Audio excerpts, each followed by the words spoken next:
Antonio Caliphugo. He wrote an article about insects that are able to walk above water. And these insects are called by many names: water bugs, water scooters, pond skaters, water striders.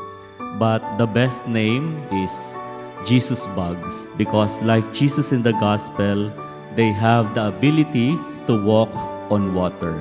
But Jesus is able to walk on water because He is the Son of God. And in the narration of our gospel, Peter attempted to walk on water.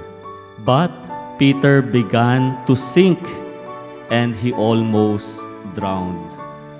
Then Jesus blurted out these words, "O man of little faith, why did you doubt?" These words are for all of His disciples, including us. Kapag tayo ay nagdududa sa Kanya, lumulubog sa ating mga problema, parang sinasabihan din tayo ng ating Panginoong Jesus, "O taong kay liit ng pananampalataya, bakit ka nangamba? Bakit ka nagduda sa akin?"